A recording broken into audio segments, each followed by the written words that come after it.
കോഴിക്കോട് നിന്നും 10 കിലോമീറ്റർ അകലെ വെള്ളിപ്പറമ്പ് എന്ന സ്ഥലത്ത് നിന്ന് 1.5 കിലോമീറ്റർ മാറി മയിലാടുംകുന്ന് എന്ന പ്രകൃതിരമണീയമായ മലമുകളിലാണ് ശ്രീ ദണ്ഡായുധപാണി ക്ഷേത്രം സ്ഥിതി ചെയ്യുന്നത്.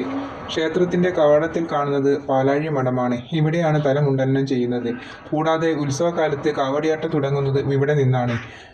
ഇവിടെ നിന്നാണ് ക്ഷേത്രത്തിലേക്കുള്ള പടികൾ തുടങ്ങുന്നത്. പ്രായമായവർക്ക് വാഹന സൗകര്യമുണ്ട്. പടിക്കെട്ടുകൾ കയറി വേണം അമ്പലത്തിലേക്ക് പോകുവാൻ. ഗണപതി ഭഗവാന്റെ മുന്നിൽ നാളികേരം ഉടച്ച് മധ്യഭാഗത്തായി എത്തുമ്പോൾ ഇടുമ്പസ്വാമികളുടെ പ്രതിഷ്ഠ ഉണ്ട്. വീണ്ടും പടിക്കെട്ടുകൾ കയറി 18 പടി എത്തുമ്പോൾ അവിടെ വീരഭദ്ര ഹനുമാൻ സ്വാമിയുടെ പ്രതിഷ്ഠ കാണാം. ഇടത്തോട്ട് പോയാൽ ഭോഗർ സ്വാമിയുടെ പീഠം കാണാം. വീണ്ടും കയറി സന്നിധാനത്തെത്തിയാൽ നൂറ്റാണ്ടുകൾ പഴക്കമുള്ള ഒരു പാലമരമുണ്ട്.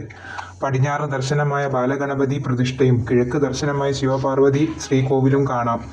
കൂടാതെ ഋഷീശ്വരന്മാർ തപസ് ചെയ്ത സാന്നിധ്യം വരുത്തിയ ഒരു ചെങ്കൽ പീഠവും കാണാം. ശരണ ബാവാജി 2005 ഇവിടെ വന്നപ്പോൾ അർദ്ധനാരീശ്വര സാന്നിധ്യമുള്ള ഈ പീഠത്തിലാണ് ഇരുന്നത്. ശൈവ വൈഷ്ണവ ശാക്തേയ ദേവതകളുടെ സങ്കല്പ സ്ഥാനമാണ് ഈ ചെങ്കൽ പീഠവും പാലമരവും ഉൾക്കൊള്ളുന്ന സവിശേഷമായ സ്ഥലം. തമിഴ്നാട്ടിലെ പഴനിയിൽ എപ്രകാരമാണോ പൂജകൾ ചെയ്യുന്നത് അതുപോലെയാണ് ഇവിടെയും. തമിഴ് ബ്രാഹ്മണ ശ്രേഷ്ഠരാണ് ഇവിടെ പൂജകൾ ചെയ്യുന്നത്. തമിഴ്നാട്ടിലെ അതേ രീതിയിൽ തന്നെയാണ് ഇവിടെയും ഈ പഴനിയെ നിർമ്മിച്ചിരിക്കുന്നത്. നമ്മുടെ സ്വന്തം നാട്ടിലെ പഴനിയിൽ എത്ര പേർ പോയിട്ടുണ്ട്? പോയവർ കമന്റ് ചെയ്യൂ.